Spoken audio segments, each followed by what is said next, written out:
I'm sitting here with my lovely director of operations, Marieanna, coming off of about 20 minutes of one of the most fabulous interviews that we ever have done. So good. That we didn't hit record on. Never pushed play. No, it's fine. So the purpose of us being here together today is to talk about, we have this mini series that we're really excited about because we see this as a major gap in the industry, in entrepreneurship, specifically with visionaries who get really fired up about their awesome big ideas and they cast the big vision and they're the leader driving towards what's possible in the business. But what happens when either they try to be the visionary or the creator, or the CEO, whatever you want to call it, and everything else, right? Where they're the project manager and they put out the fires and they do the tasks and they do all the things. They're the detail brain. Or even worse, in my opinion, they hire for people to do those things, trusting that that person will do those things, but it just doesn't click. And they deal with turnover and the headaches of hiring and stresses of having people on the team that the dynamic's not right or the culture is not going in the direction they hope, and everything becomes that bottlenecks to their success. Hey, you're listening to the Luminary Leadership Podcast, and I'm your host, Liz. This is the space where we equip overwhelmed entrepreneurs to become the confident, visionary leader their business, team, family, legacy need to win. After working with countless entrepreneurs over the last decade plus, I've noticed this theme. No matter the level of success they achieved, and I've worked with some incredibly successful business owners, they get to this point where they're asking, now what? What am I being called to next? What does next look like? How do I get there? If you're listening to this, you get it. You're craving more impact, and you want to feel less frantic and in the weeds of your day-to-day roles, and instead lead with that vision and that peace and that intention and that clarity. You want to wake up each morning with that clarity and vision and the time and the margin to do what you love in your business and in your life with your family. This show is where industry leaders come to grow into their next level of achievement and purpose and impact and legacy, success in business and true legacy at home. Get ready, because we both know you don't just need another strategy. It is time for your breakthrough.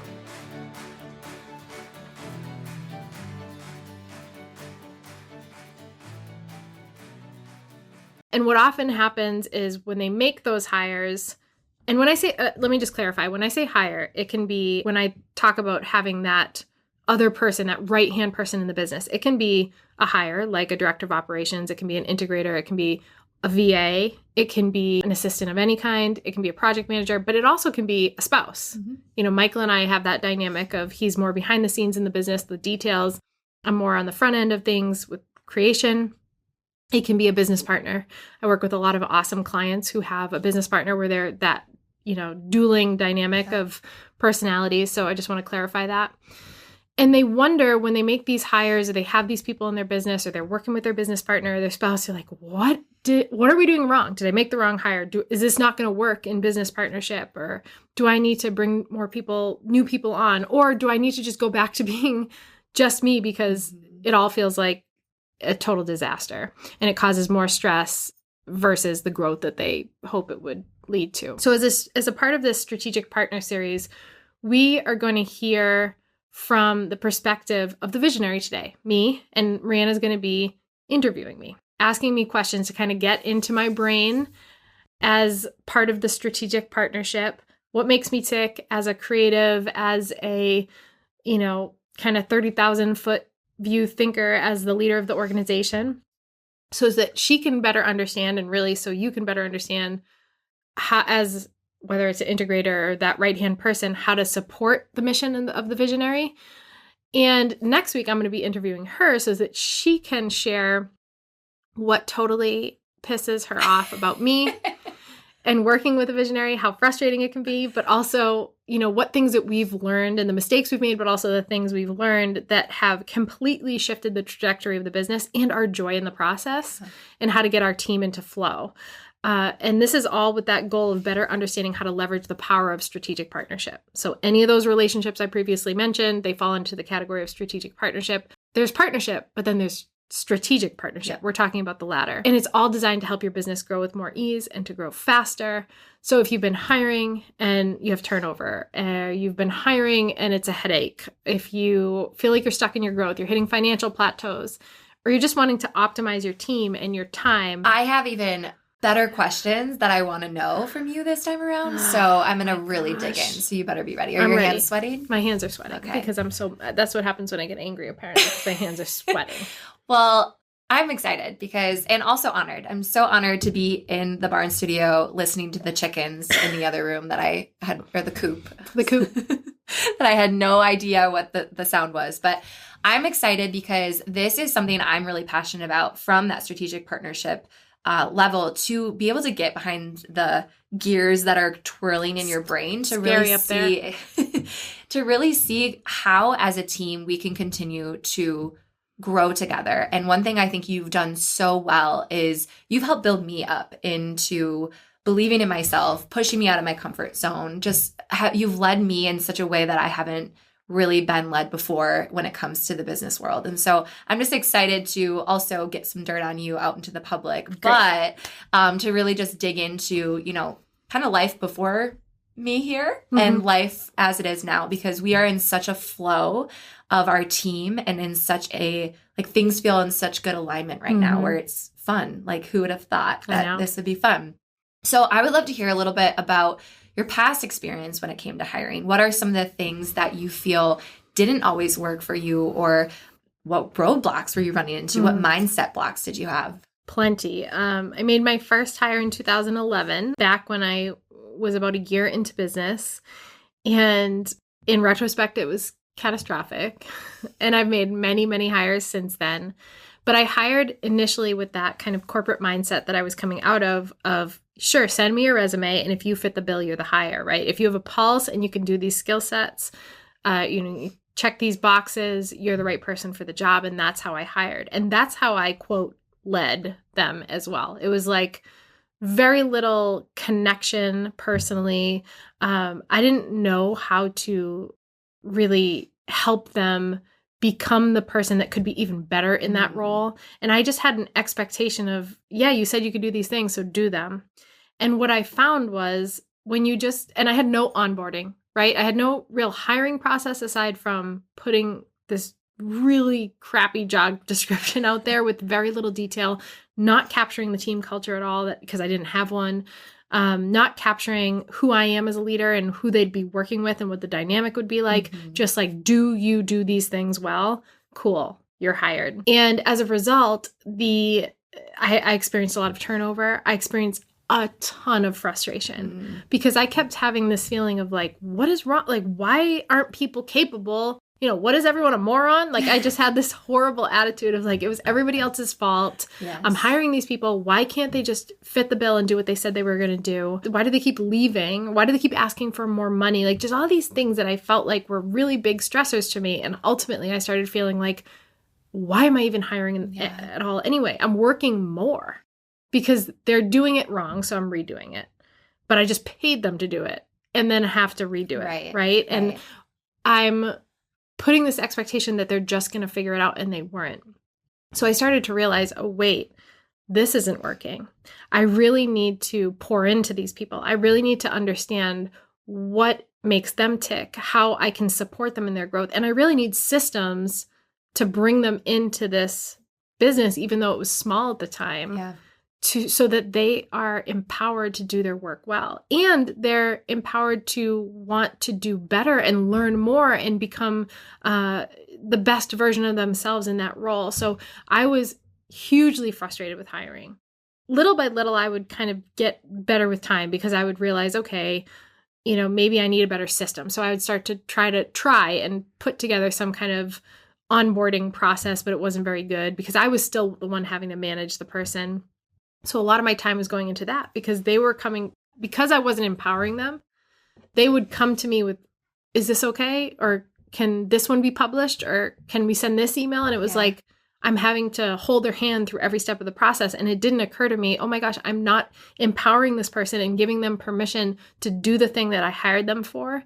And I'm not giving them the resources to know how to do it well. Yeah. And then I'm not giving them the space to make mistakes so that they can learn how to do it better the next time. So it was really just a bad dynamic and a culture that wasn't really supporting anyone in the process. And there were many times where I'd say to Michael, you know, when I'm up pulling like 18-hour days, this is a joke. Like, I'm going back to just doing it just me because I can do it better.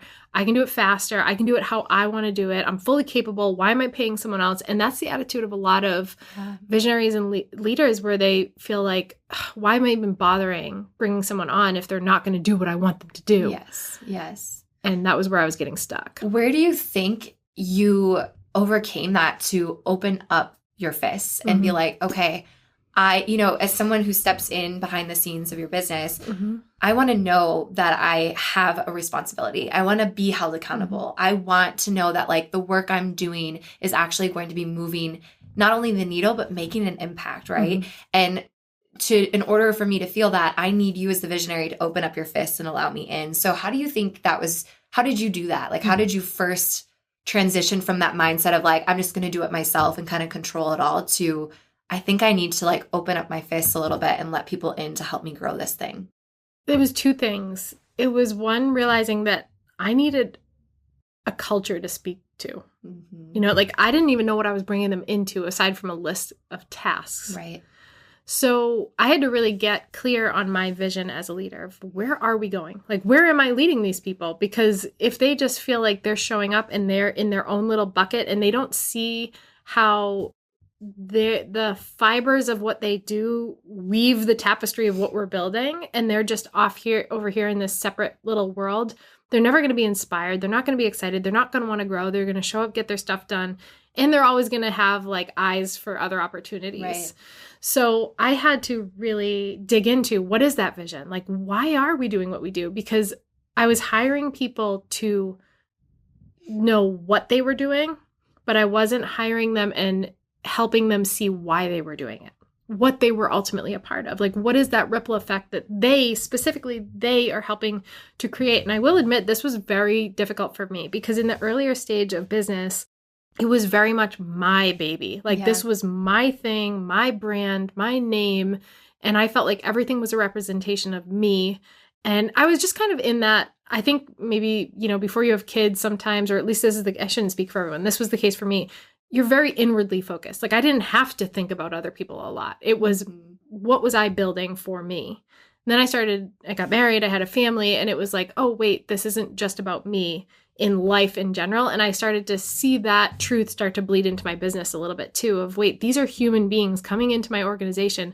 I have the opportunity to help them grow into their potential, to help them use my business as the vehicle to get to where they want to go in their lives. Who am I to just give them a list of tasks and let them check those boxes? Like, that's so demoralizing to the possibility that's in my hands and their hands. So I really started to shift, and I had to let go of a lot of the control of like, oh, what if they do it wrong? Yes. You know, like what if they misrepresent me, or what if I had trust issues.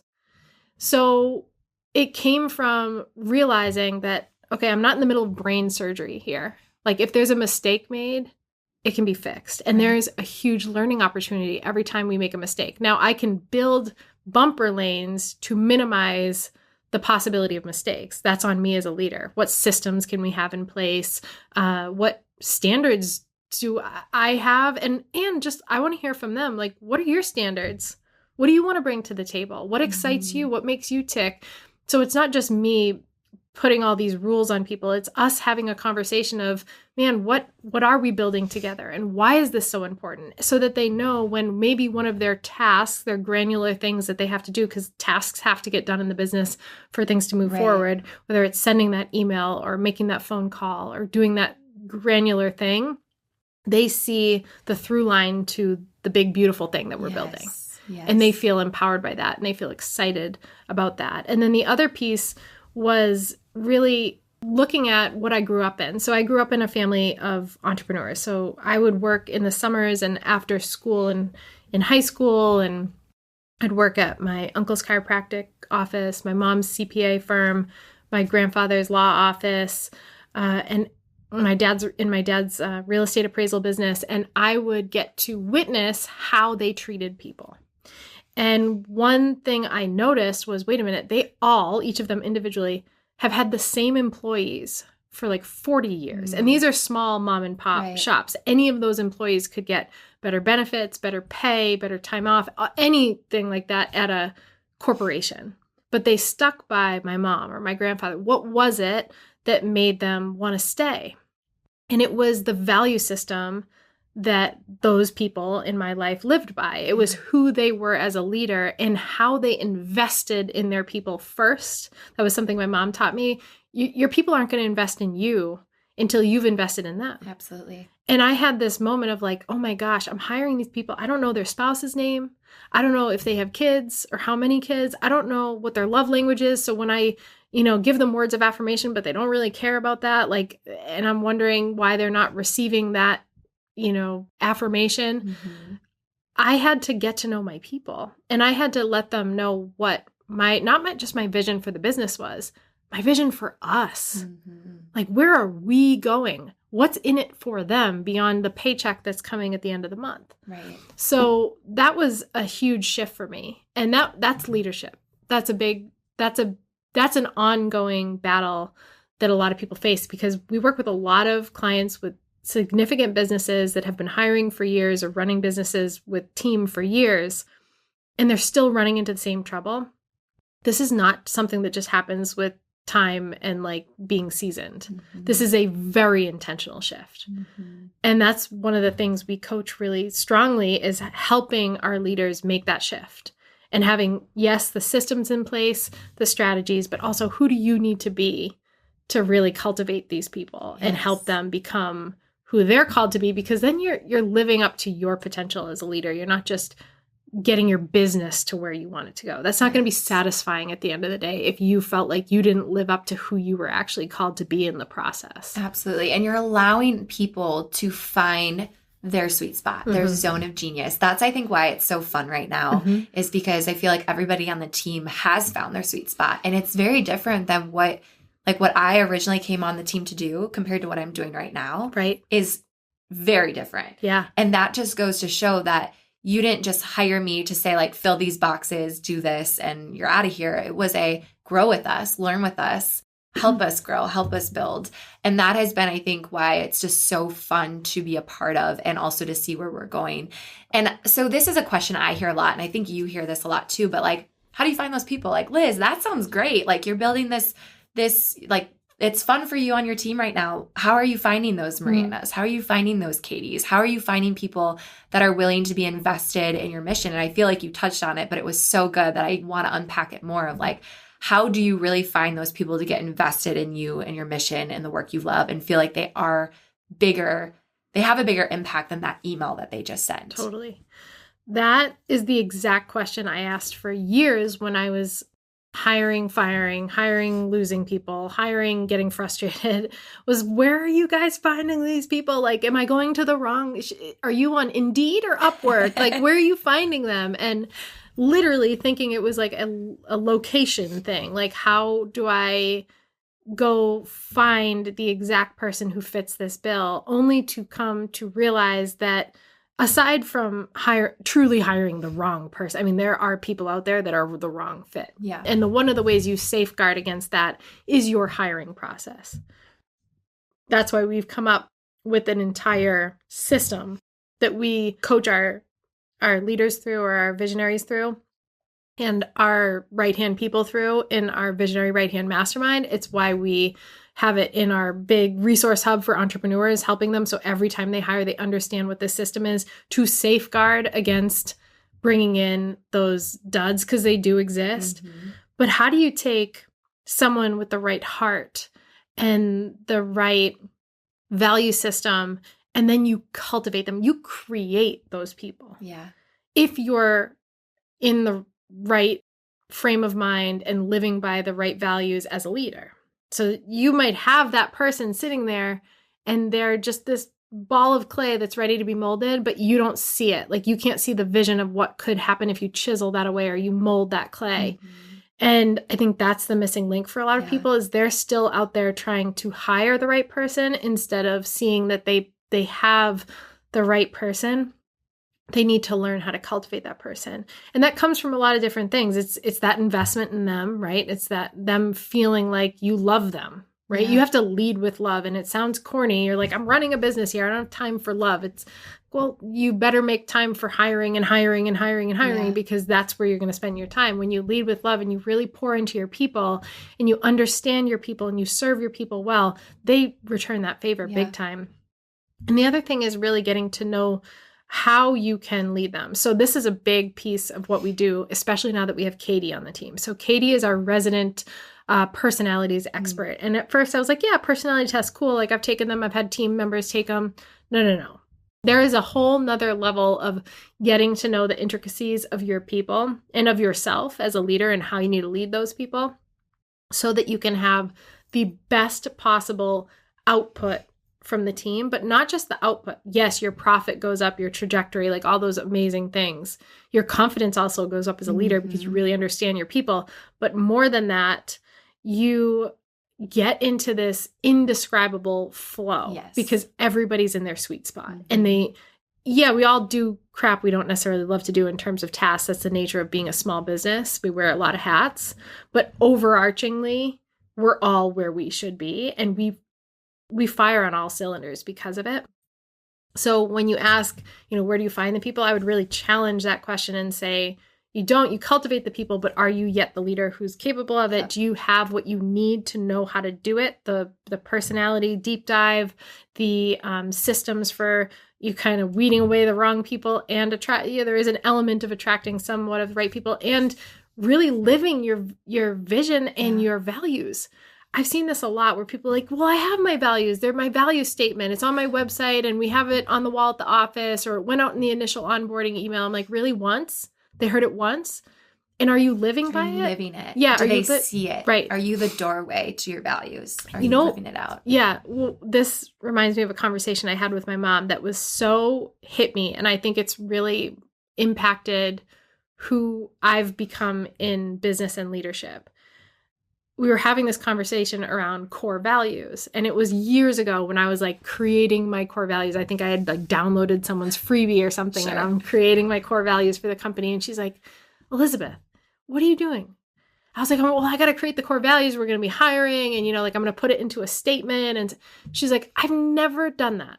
But I guarantee you, if any of my team members were to encounter a difficult situation, they would handle it completely in integrity and in congruence with my core values because I've modeled it for 40 freaking years. So good. And I was like, oh my gosh, that's so true. She's like, I've never had to say, this is how you handle, this discrepancy, or this is how you speak to people, or this is how you put your effort and your work into it, because I just I live it. Yes. And when there's love in that relationship and there's respect and the leader is living it and the people feel loved, they follow the leader. Absolutely. They follow so I have full confidence that if there was a situation where I was off the grid, right? And it was something crazy and it came to you or Katie or whatever, and you couldn't reach me, I would have zero fear of how you would handle it from a value standpoint because we're all on that same page. Yeah. Not because I sent you an email that listed out what our values are as a company, just because we know who we are and we live it every single day. So good. So that has been, I would say, probably the greatest shift for me. Now, it's not always easy. Right. You have to learn to relinquish control and to actually live by. There are many times where I feel like I'm fighting nature because, I say we're a business of integrity and people first. And then there's a scenario where I feel like someone screwed us and I want to get them back because that's what nature tells me to do. But I'm like, nope, that's not how I want to model it for, what we're building and what we're cultivating. So I have to fight nature and lean into modeling what's true. And I don't always get it right either. But then I have people like you guys who hold me accountable too and say, wait, is that really how we would want to handle it? Because that doesn't seem to fit who we are. And it's like, okay, I get it. And then we all support each other in living true to those values, not just, sending them out in a newsletter. Right. Nadima. She's so classic. She is just a gem. She is. So much of my business, like what I would call business wisdom, which to me is 10 times more important than any strategy or like book you could read. It's just like kind of what you absorb. Yeah. Definitely. From my mother and my grandfather. For sure. Incredible. Adore her. I want to unpack another thing that you were kind of talking about. I mean, leadership is the answer. And we're not just saying that because we are a leadership company. That's how we make our money. Love leadership, but leadership is the answer. I've been on so many teams where people think their answer is in hiring, right? Like, I'm going to hire that integrator and it's going to solve all of my problems. And then they hire that integrator and it is terrible for both sides, right? And I think a lot of it comes down to the mindset you were talking about and not really realizing as the visionary, you do have to look within and figure out how can I lead them? And that's one thing, learning my personality type and you learning your personality type, the way you've even speak to me differently than maybe when I first was hired and you didn't really know. Not that you spoke to me bad then, but you know how to push a button that's going to get me motivated in a way that pushes me out of my comfort zone. That's leadership. Whereas I see a lot of people hiring and managing. Can you touch on a little bit of the difference between having a team that you're managing versus a team that you're leading? It's so important. So the leadership has to come first. There are appropriate times for management within a team. It has to happen. And whether it's you're at a stage in business where you're not at a level where you bring in a go-between to manage for you. Now, like you manage the team and I get to lead the team and we're in our sweet spots doing that. There were times where I didn't have that. So I had to manage because there's stuff to be managed and lead. It's a little more challenging, totally doable. But leadership always has to come first. And it has to be inspired leadership too. And that's going to come from the vision, right? But a lot of times the leader has that attitude. I'm just going to hire the integrator, the project manager, whatever. It's going to solve all my problems. Almost from the attitude of like, I don't want to have to deal with the people. I just want to do the stuff I'm supposed to do. And there's a disconnect there. The leadership or the leader will say, where are we going together? What are we building together? How is everyone so critical in this piece of the puzzle? And what's in it for them? Like, why would they want to be a part of that? Yeah, why would they want to be a part of that? Why would they want to do this with me and be passionate about it? I mean, I can genuinely say that you and our team members are truly passionate about what we do. Sometimes like more so than me. I'll be exhausted after a week of like the baby not sleeping or something. And you're like texting me all these ideas you're excited about. I'm like, shutty, I don't care. I'm too tired. But she's so fired up about it. And I'm like, this is so awesome. This is like the dream for me. But it's because of that leadership. And I will admit, I was afraid to lead my people in the beginning. It was easier to manage because people want to be managed because it's more comfortable. It's like, just tell me what to do and I'll do it. Yeah. Give me the resources I need. Leadership is from a place of love, right? But it's not always loved in receiving it. So for example, like with your children, right, is loving to lead them well, even if leading them well is uncomfortable for them because you expect and they have more in them. So there are times where my son will say something to one of my daughters that I'm like, that wasn't very kind, right? Or easily one of the girls to him, really, more likely. And it is kind of me and it's loving of me to go to the guilty party and say, hey, I expect more out of you. I know you're capable of better than that. And here, let me tell you why. Here's the evidence of all the reasons I know that you can do better. And this is how we operate within this family. And it challenges him and he doesn't always like it or she doesn't always like it, but it is out of love that I'm seeing something in them that they're not seeing in themselves in that moment. And that's a hard thing to do for people because you're like, I want to be liked. I feel like You an Office person? Did you watch The Office? My husband is. All right. Well, Michael Scott, the legend of all legends, the best boss in the world. There was this hysterical moment in The Office where he's like, he basically wanted to be loved by everybody. Like, I don't need to be liked. I just want to be loved. And it's like, he just couldn't handle if people didn't think he was the best boss in the world. And there is an element of wanting to be in that zone sometimes where you're like, oh, I just want my people to like me. Or like, will it rub them the wrong way if I tell them I believe that there's something more in them or they're capable of more? And what's cool is working with you. And I think it's because we have the relationship we have that it's a safe dynamic. When you say to me, yeah, that's not really my thing. I don't know if I could do that. I'm like, well, actually, I know you can do it. And here are the reasons why I know you can do it. And we have a conversation, then you do it and you're like, oh my God, that was awesome. I did it. Well, you frame it differently. Like my brain is saying one thing of like, nope, I can't do that. And you're like, but that's not what you're doing. You're doing this instead. That's leadership. I'm like, whoa, okay, I can do that. Right. You know? Right. And that's what we all need in life is someone to see in us what is in there. It's potential, right?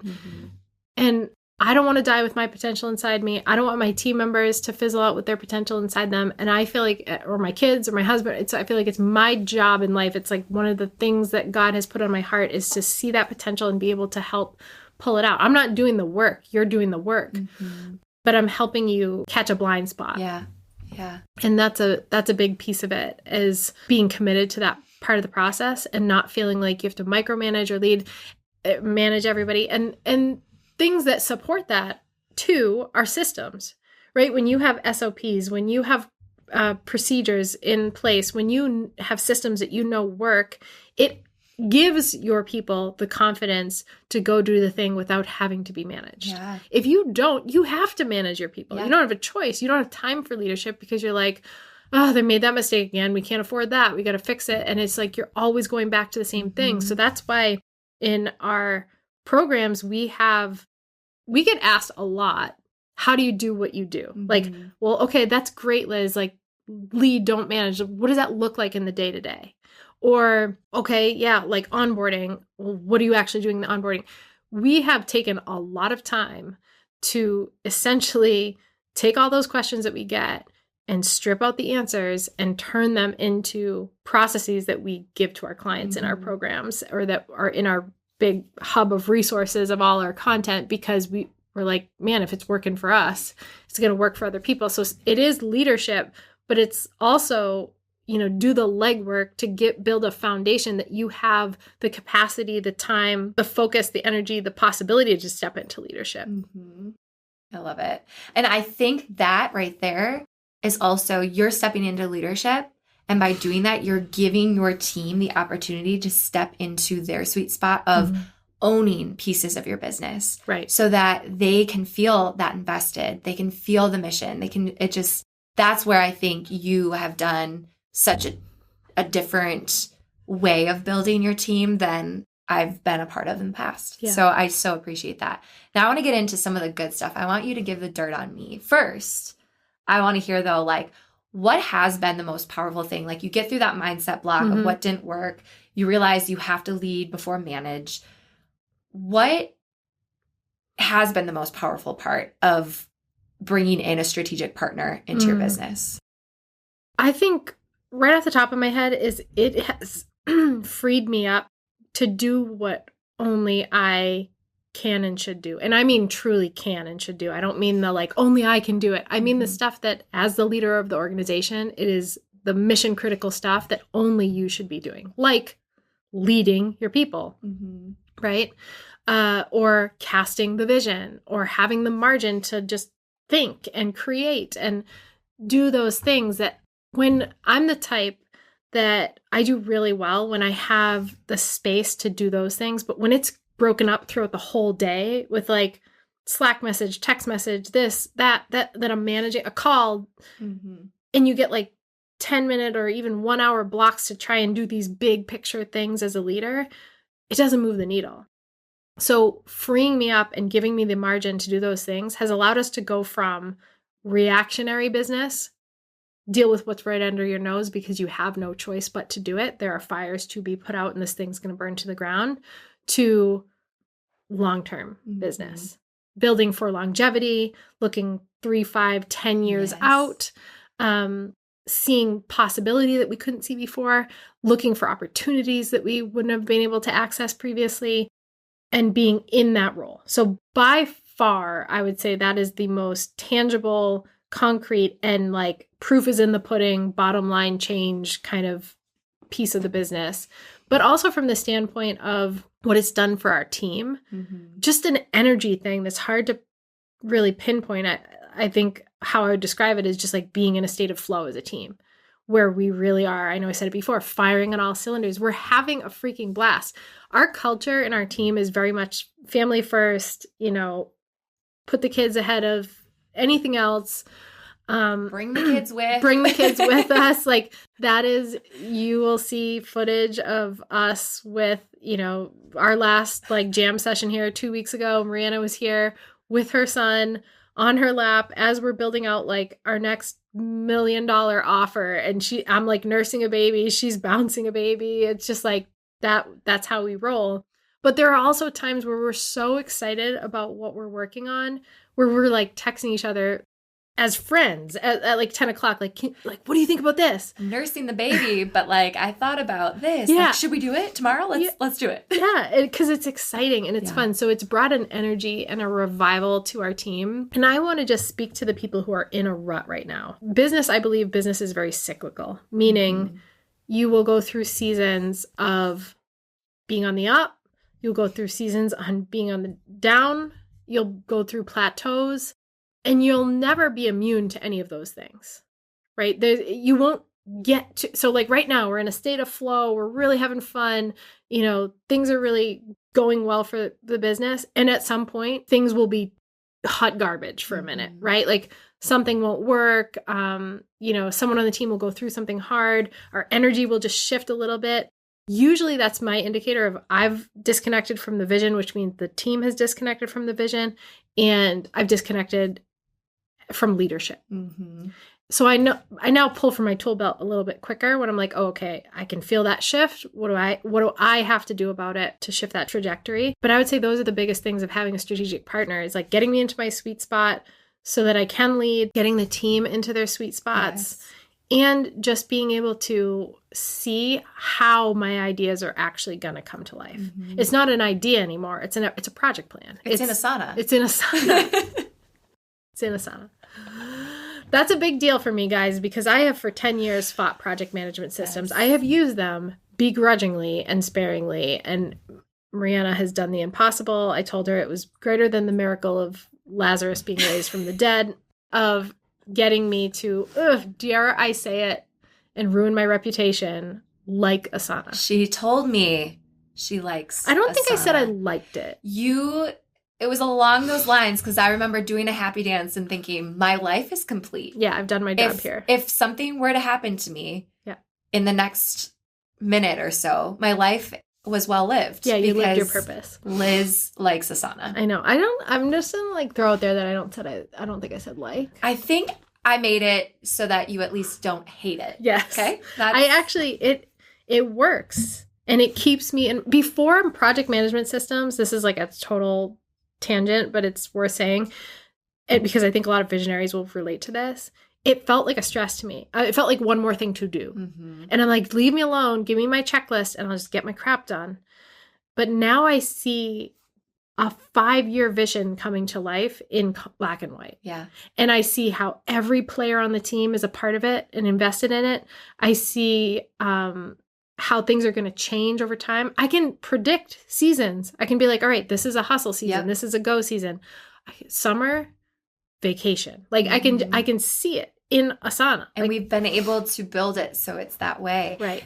The other day we were on a team call and Liz was like, oh yeah, can you add that to my Asana workspace? And I was like, yes, I can. Like, did you just ask me to add stuff into your Asana workspace? So anyways, that's a whole side tangent. Yeah, but I think that's been my greatest gift of joining you as a strategic partner. I want to learn more about the dirt you have on me, though. I've got lots. What are some of the things that I have made you have to step into or have to learn to lead me in a better, more efficient way. Yeah. So both of us share the common thread that there's really no off switch for us. Like we can go until we literally can't go anymore. Yes. And I think seeing that in you reflected it back to me, because I can't tell you not to do that if I'm over here doing it. Yeah. And one part of how we live is family first. And it's okay to be out of balance in seasons. Right. I think every season you're out of balance is just, depends where the scale tips. And it's okay to say, maybe my time with family is more intentional, but less time with family in this season because we're doing X, but there's an end date to it. But I started to see that it was just the nature of how you operated. And I also noticed, and I hope you don't mind me saying this. Go for it. Give all the dirt. I also noticed that I was starting to question if you were putting that pressure on yourself emotionally. Like the only way Liz is going to see me as valuable is if I overperform. So we had a conversation about that before you had Will, when you were pregnant, of like, hey, just FYI, your value's there for us. Like you have nothing to prove to me. And my expectation is more so like, how do I get her to make sure to live by that family piece? Not balance, because we don't believe in that, but like that seasonality where there is an off switch. Yeah. And or at least a dimmer, right? Like there's never going to be an off switch for us, but like how can we tone us down? So that was a big piece of just having those humbling conversations of like, hey, I just want you to know, like whatever, we all bring kind of baggage to the table of, am I going to let this person down, or what are they going to think, or whatever. And I just wanted to make sure, again, with that leading with love piece, to say to you, like, I appreciate that you go above and beyond, but if above and beyond starts to come at the expense of your quality of life or your mental health or like time with your kids, that I would rather change a deadline. Like, let's bump that deadline. Can we do it over a longer course of time? Because then we can preserve what really matters. Now, don't get me wrong. I deeply appreciate that we're a team of like go-getters. I always know we will figure it out and get it done, but I don't want it to come at the expense of the good stuff in life. So that was a big thing. The other thing that frustrates me beyond measure about you Here we go. Is that you pronounce booger. It's booger. It is not booger. And I hope this video and this podcast go viral so that we can have 1 billion people tell you it is not booger. My entire family, immediate family, are crazy. Says booger. And when you Google pronunciation of booger, she says it as booger. And Google knows all. So there's that. I also say scarcity and... We've got a lot of work to do. Who's the other one? This was amazing, Liz. Thank you so much for giving an insight, because I think so many people think hiring is going to solve their problems. Yeah. And a lot of times they look at, I just need more A+ players, or I just need that person to want to work more. I just need that person to have better skills, when in reality, it comes down to leadership first. And so before we kind of like wrap this up, what is, people listening to this might be like, this sounds great, but how do I lead better? What is my next step? Or I have a team right now that I need to try to figure out how to build that culture with, or I'm just starting out in hiring, and like, what are my steps for that? And, obviously there's all those technical things of hiring too, but ultimately, what is their next steps? Like, where do we go from here? I think the first step is ownership of your role as a leader. Like, you have to get crystal clear on why you're doing what you're doing and what your responsibility is to shift into leadership, which likely means owning the fact that you have a lot to learn from the strategic side, and the technical side, and the tactics of onboarding, hiring, like all that stuff. But more so, not just what you do, but the who. Like, who do you need to become in this process to carry out this mission and this vision and to lead your people well? Because guess what? Leading your people well equals more money. We can talk about the brass tacks, because I know sometimes people are like, yeah, that's nice in theory. Guess what? The financial plateaus you're experiencing, your offer is not, hitting with your audience, turnover, frustration, stress, overwhelm, seeing your income dip, whatever, like that is all affecting the bottom line. And it's all going to be alleviated and transformed through your leadership. And that takes, I'm going to own this. Mm-hmm. And owning something means I'm going to learn it and I'm going to embody it and I'm going to study it and I'm going to understand it and I'm going to stop trying to grab this next one-off strategy and think it's going to fix all my problems or make that one hire and think it's going to fix my whole business. That's not true. That's how most entrepreneurs, I would say like over 90%, just making up a statistic. I feel like statistics do well. So we'll just say like over 90%, but I would even dare to say like closer to 100%, like high 90s.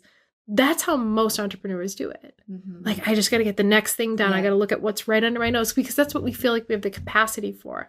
But similar to when you heard you say this, when you were pregnant with Will, right? You're having your second baby and you're like, how am I ever going to love this second baby as much as I love my first? Like, I love Ellie so much and I can't fathom expanding my love. And then your capacity just as a mother expands. That's what leadership, it expands your capacity for so many things, to handle problems, to handle stressors, to overcome challenges, to see possibility, to chase big dreams. Like right now you're sitting here thinking like, how can I even do this next thing I want to do? Because I don't have the time, I don't have the money, I don't have the bandwidth, I don't have a team that's going to support me. Leadership is what expands those things. So that's the most important thing. The second thing is we started to realize in this year, this past year, how much this is a problem for people. Mm-hmm. Like I would say one of the top problems for successful business owners is this idea of, I'm visionary, CEO, creative, whatever, and I'm either trying to do it all or I don't have the people to do it all, or how do I, quote, find the people, or how do I get my team to do this or whatever. And I want more profit. I want more prosperity in my life. I want to make sure that I'm, living up to my potential. I want these big things, but I feel like I can't get it there. Mm-hmm. So we realized that was a major issue. We saw it in our earlier stage entrepreneurs and we saw it in our multi-million-dollar entrepreneurs in our programs, which is why we kind of recalibrated our incubator mastermind into what we're calling the visionary right-hand mastermind. So it's still the work smarter, not harder business strategies to help people scale and grow. But it's breaking through all the stuff we talked about today. It's allowing you to come into this mastermind not solo, but with a strategic partner. Mm-hmm. So now both of you are being coached up in, the systems and the strategy and all that, but also in you as the visionary in the leadership portion so that you actually can lead that strategic partner. And then the strategic partner is getting support directly from Marieanna in the systems and how to work with the crazy brain of a visionary and how to support them better. So there is that cohesiveness and that flow and that congruence between those two. So I would say if that sounds like something where you're like, that's kind of something that I need, and what you're talking about today really resonates, we have the ability for you to apply to that and see if it's the right fit. It's at luminaryleadershipco.com/mastermind. So that's where you'd go. You can apply. We can have a conversation and we'll be really frank. Like we'll be honest and say, hey, this isn't the right fit, or this can really change the bottom line and the trajectory of your business and your joy in the process. And it's something we're super passionate about because it keeps each of us in our sweet spots. And it also includes Katie, who is brilliant as well, and my husband, Michael, supporting in all categories of business growth, because we realized that most masterminds focus a lot on the do. We got to combine the do and the who, right? We got to be the leaders we need to be to carry this thing forward. We got to have the confidence. We need to know how to lead our people. And then we need the people. But those people have to be trained up in the systems and the do. But then we also need to coach both of you together so that you come together and you're not trying to push this boulder up a hill alone, or worse, while paying a team that's not helping you push it. We need to get you in that state of flow, Yep. I love it. So that's at luminaryleadershipco.com/mastermind, and you can click the link below and check it out. But that would be first steps, those two things. And this changes everything. I can tell you right now. This is like, if you're like, oh, I've been stuck at $100,000 a year or $1 million a year and I want to get to 10 or what, this is it. There's no skipping this part. And the one thing I just want to add to that you talked about earlier, that I just want to circle us back to, is it doesn't mean you have to have a team of 10 people to make this happen. It could be just one virtual assistant that you have. You still need to learn how to lead them and how to properly have them invested into your business. And so that's one thing I've been on so many teams. I've been at so many different levels of how I'm supporting teams. And it is crucial to have somebody who knows how to pour into me as someone who's pouring into them. So it's critical. Leadership is the answer, but I think it is the most overlooked part of entrepreneurship. Big time. I think there's a lot of people out there trying to be thought leaders, out on Instagram, and there's very few trying to be good culture leaders inside of their business. And that is where the difference lies in how you can grow your business. I could not agree more. Okay, so what we recommend too as a next step is tune in to our next one, because you'll get into the brain of our details woman, Marieanna. And this is really critical as a visionary to understand your right-hand person better and how you can work with them and where you might be tripping up as a leader. And for the integrators, VAs, other strategic partner in the detail side or the back end side, this is a great opportunity for you to learn from someone who's figured it out and to grow too. So make sure you tune into that one, and there'll be details in the show notes and in the description and all of that good stuff. And until next time. I hope today's episode gave you what you needed.